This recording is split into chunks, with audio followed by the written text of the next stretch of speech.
Let's talk for a moment about the tendency of Trump defenders and Trump supporters to make vague arguments in favor of Trump.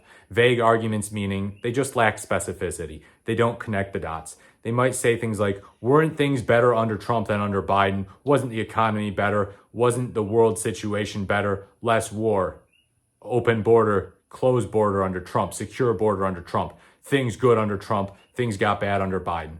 That's basically what they say. And yeah, it lacks specificity for a reason. What I want you to come away with from this video is that vague arguments are used when people know that their arguments are weak. And no, vague arguments are not used only by Trump supporters. Plenty of progressives, leftists, and Democrats do use vague arguments at times. But defending Trump is simply the harder thing to do in American politics. Defending Democrats can be difficult, by the way, but defending Trump as the better alternative, the best candidate, is a very difficult thing to do. And so to support that, people often need to rely on vague arguments. They say, well, I felt better back when Trump was president. I felt like my wallet was better. It seemed like things were better. But they won't tell you, what did Trump do to make things better? What did Trump do that was different from Obama that made things better? Because the Obama economy, by the end of his presidency, was pretty darn solid. And early on in Trump's presidency, similarly, it was pretty darn solid. Trump did not immediately tear down the Obama economy. It was actually COVID that crashed the economy and which made Trump look terrible in the 2020 election, which made people very upset about their economic situation and led them to vote for Joe Biden against Trump. So Biden, obviously, he had a lot of policies that were different from Trump's in some ways, but Trump also did a lot of spending during the pandemic, and people somehow just, supporters of Trump, they'll ignore the fact that Trump did all this spending. They'll say Biden did this spending and that spending caused inflation. Now that's actually the more specific argument that they'll make. That's the less vague argument that they'll make. It ignores the fact that Trump did a lot of spending, but some Trump supporters will never even explain how it is that Biden caused inflation. They'll just say he became president and inflation went up. They won't even talk about the spending bills. Like they can't even point to anything. They probably just think that the president of the United States has a button on his desk where you slam that button real hard and it lowers inflation. Or perhaps if you don't slam it enough, inflation will keep going up and up and up and up. So Biden was not slamming that button, I guess. But yeah, they make these arguments that, oh, things were just better under Trump. Things were just better. But they won't explain policy specifics. And we have to contrast this with how progressives argue. Progressives can be very specific in how they argue, and it's something that ultimately it shifted me to the left in terms of my personal politics. It made me understand where progressives are coming from, where Democrats get their points, in terms of good policy, and where Republicans have a lot to be desired. One area is healthcare. Progressives are very specific with respect to healthcare. They will talk about, how the Affordable Care Act, for all its flaws, and, there may be provisions of it they don't like. The Affordable Care Act directly saved people's lives. People in certain states got the Medicaid expansion, and as a result, they're alive. They got protections for pre-existing conditions. They will connect the dots with a degree of specificity that you just rarely, if ever, see from Trump supporters and from Republicans. Republicans have a really, really weak spot on healthcare. I mean, you can bludgeon them over the head with it. And yeah, that Trump says he has concepts of a plan when it comes to healthcare. And if that's not a vague, goofy thing to say, an unqualified thing for a president to say, a thing that reflects very poorly on a president, I don't know what is. So the vagueness is in full force when it comes to the Republicans on healthcare policy. And progressives, on the other hand, are willing to spell everything out in detail and explain with policy specifics and no vagueness whatsoever how their healthcare policies can help save people's lives, can help save people's wallets, and can make the country better as a whole. So yeah, Trump supporters, they have to ignore healthcare downright. It's not even that they're being vague about it. Back during 2017, Trump was trying to cram through this bill called Trump Care. That was its nickname. And even conservatives like Mark Levin and Steven Crowder were bashing it. I remember watching their show. They were like, everyone's wrong on healthcare, even Republicans. But Trump was saying, this is a great bill, this is a great healthcare bill, and it wasn't even clear that he had read it. He was talking about it in interviews. It wasn't even clear that he understood what the bill was about. He just went out there and said, oh yeah, it's great. It had a 17% or so approval rating, 17%. So Trump himself relies on vagueness a lot, and his supporters follow suit. They say, yes, dear leader, you and your vague arguments are very strong, and we will do the same as you do. The economy, obviously, outside of healthcare, which they usually don't even address, that's where they rely on the most vague argumentation. They won't talk about how prices will come down under Trump.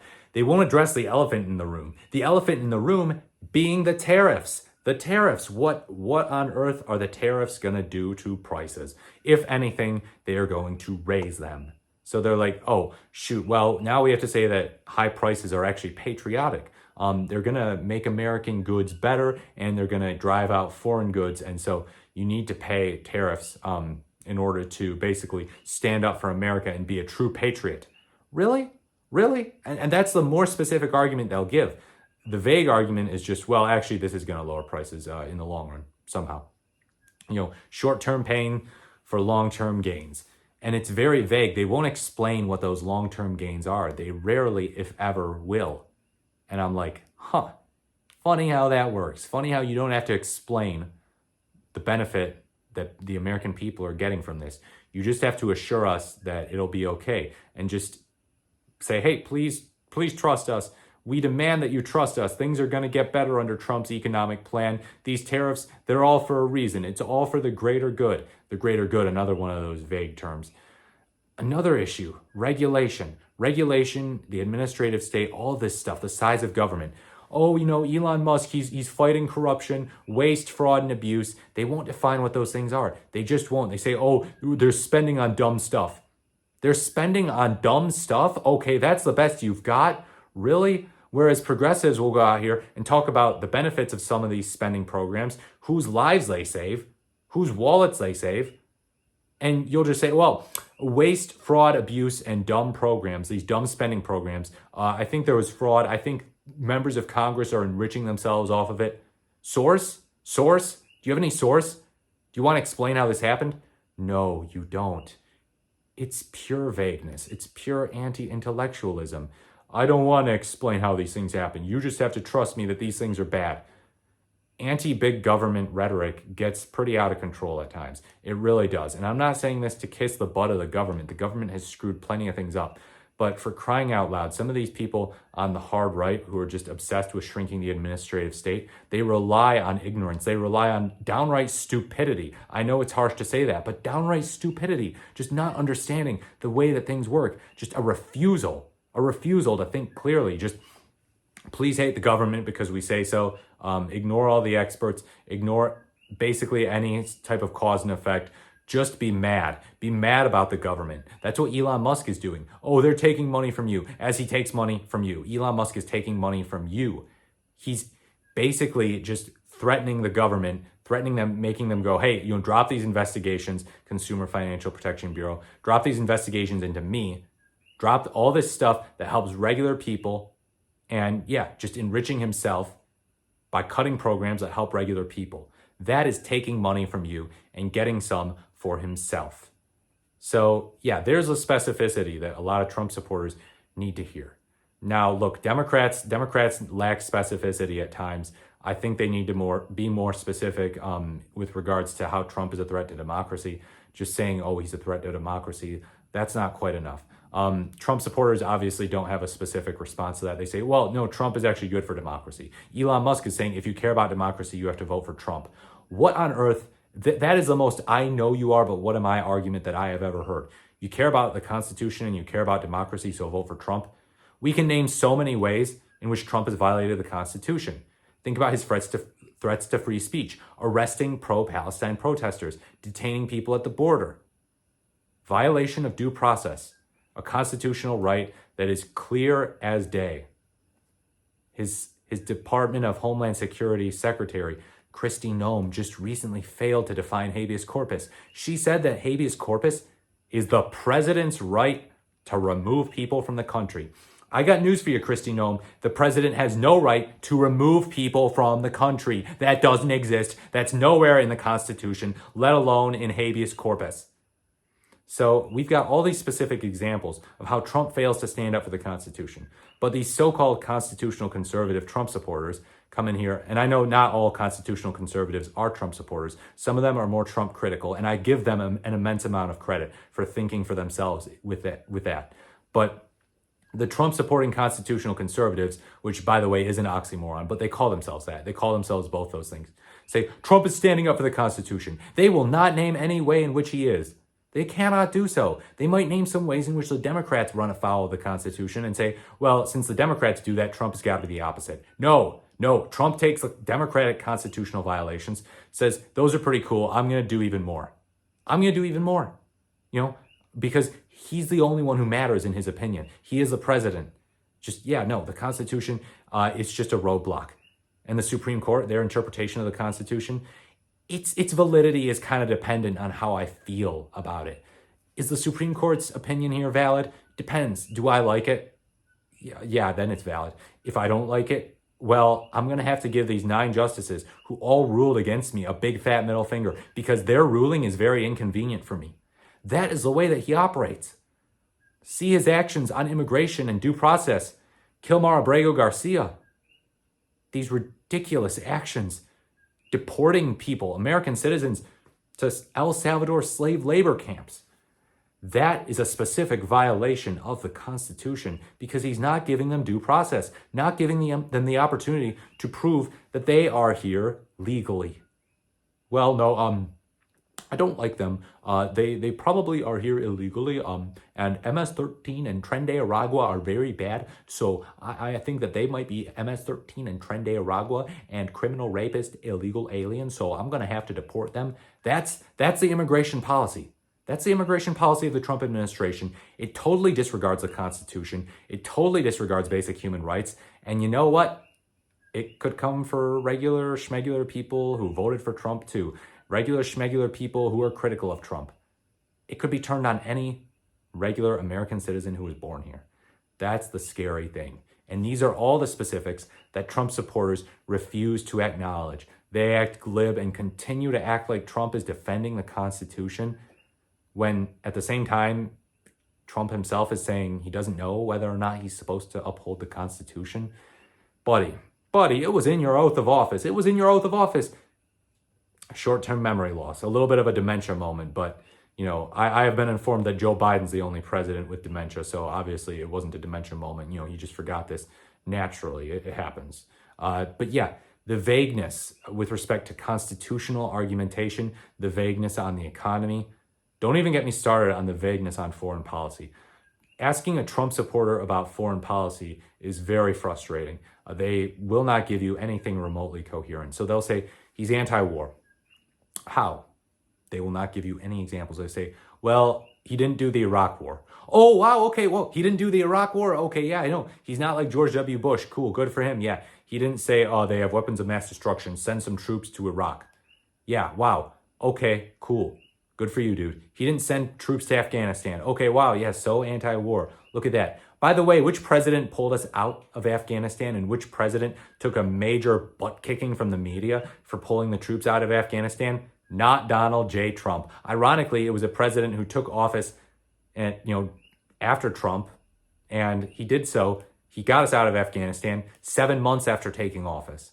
Trump didn't get us out of Afghanistan at any point during office. His successor, Joe Biden, comes in there and goes, yeah, let's get out of Afghanistan. And then his approval rating tanks. His approval rating was never good. So what did he even have to lose? He could have gotten us out of Afghanistan.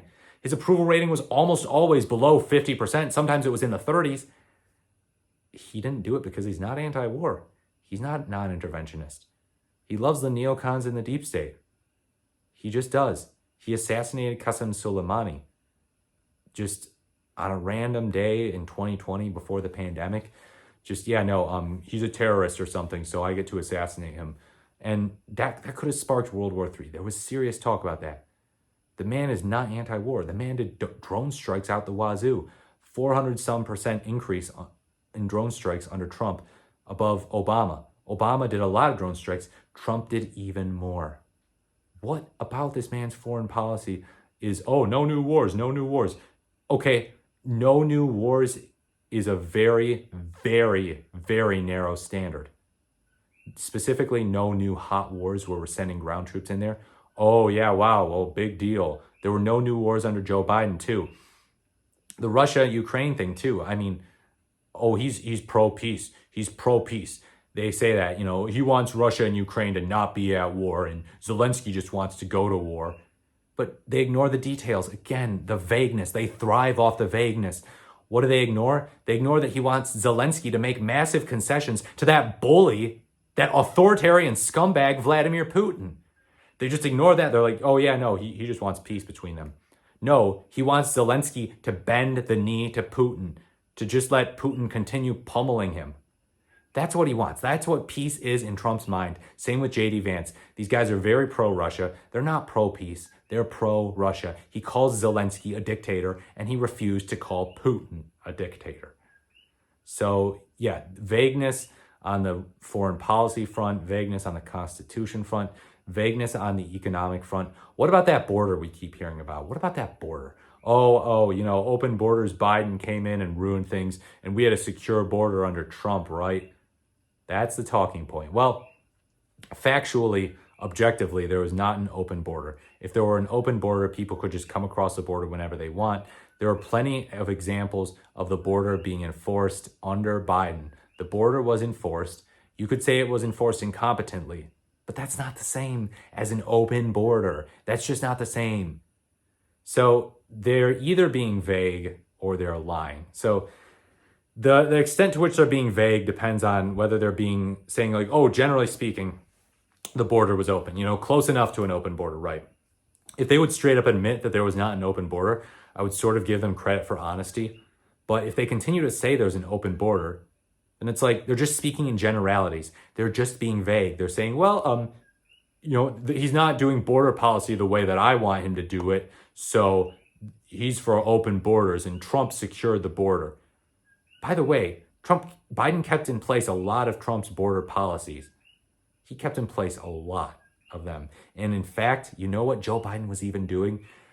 Remember that whole talk about building a wall that Mexico is going to pay for? Build a big, beautiful wall along the southern border? Joe Biden continued that policy, and they mocked him for it. But at the same time, they said he was for open borders. How can you be building a wall but support open borders? Square peg that round hole, you buffoons. Really? Really? This is what we've got. And was the border secure under Trump? Was it perfectly secure? No. People could still get in. There was still illegal immigration happening under Trump too. But they want to act like it was, pun intended, an open and shut case.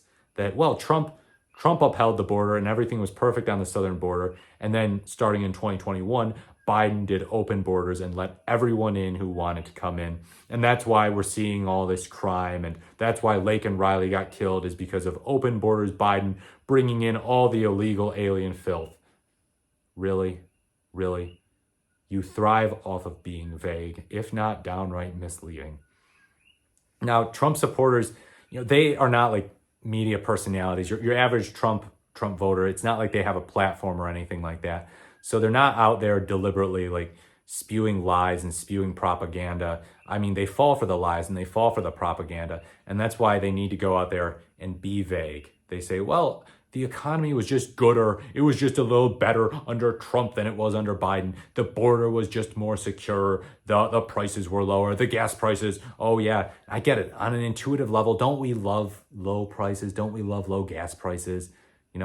High gas prices are a real pain in the balls for a lot of people. But if you're just going to be vague, that's really telling. It's really telling. It tells us that your argument in favor of President Trump is not all that great. And you know what else? I think we're going to see a lot more obfuscation and vagueness later on in Trump's second term. It will get harder to defend, especially because the Democrats are in the minority. So it's like the Democrats aren't really doing anything. I mean, every once in a while you get a Democratic politician who comes out there and they might say something questionable. Sometimes they put their foot in their mouth. And so the Trump supporters will hyper fixate on that. They will say, look at this stupid Democrat. They said something really dumb. Yeah. Please don't pay attention to all the ways in which the Trump administration is messing up with respect to foreign policy and the ways in which they are screwing over the middle class, the working class, the poor, and benefiting nobody except for the rich. Please pay attention to the Democrat putting their foot in their mouth. And it's all very cynical. It's all very sleazy. But they're going to have a hard time defending a lot of what the Trump administration is doing. The media will shine a spotlight on it. Hopefully they will get better at actually attacking Trump and not capitulating. I think we're seeing signs of it, but they're going to be like, oh shoot, wow, this is all just a bad look. They have to know deep down, some of them do, that it's so hard to defend, but they do it anyway. Go see my video on why do people keep defending Trump, where I discuss more about that. People see what's going on. People see what's going on and they're like, oh, you know, I voted for Trump and I just have to keep doubling down. I have to keep doubling down. It's the Fell for It Again award. They don't want to admit they were wrong. And that is something that shackles people so much. So they have to avoid engaging with the specifics. They have to avoid talking about, for example, environmental regulations. Trump is scrapping environmental regulations, clean water stuff. You know, water's kind of important. We all drink it. We all bathe in it. We all shower in it, all that stuff. And the Trump administration is like, oh yeah, if it has to be a little dirty, it has to be a little dirty. We have to help the business interests, you know, the corporations. They're going to ignore that stuff so hard, just like they ignore healthcare. And we progressives, people on the left, people who are not far right on environmental policy, can point to lives that actually are saved, or, you know, medical conditions that are prevented, at least, by increased environmental regulation. And they do not want to have to grapple with that. They don't want to have to grapple with the consequences of deregulation. They don't want to look at the studies. They don't want to crack open a book. They don't want to engage. They just want to vaguely say, regulations are bad for business and they're going to cripple the economy, and maybe it'll lower prices if we cut regulation and red tape. Regulation bad. And that's what's kind of concerning too about abundance liberalism, is it is kind of just feeding into that right-wing thing of like, you know, regulation bad. And I'm not saying Ezra Klein's an idiot. He seems like a very smart guy, but we have to be careful with how much we throw regulation out the window and, you know, throw the baby out with the bathwater. Regulation in general is a good thing. People aren't just regulating to bully industries. They're regulating to help make society safer and better. Not all the time, but most of the time. In general, that's what it's for. So be careful with how you trash regulation. They're usually there for specific, not vague, specific reasons. So if there's one thing that you take from this video, this more is the merrier video, it's that if you find yourself using vague lines of argument, you probably don't have that good of an argument. The person, the policy, the idea, the philosophy, the political ideology that you are in the business of defending is probably not that easy to defend.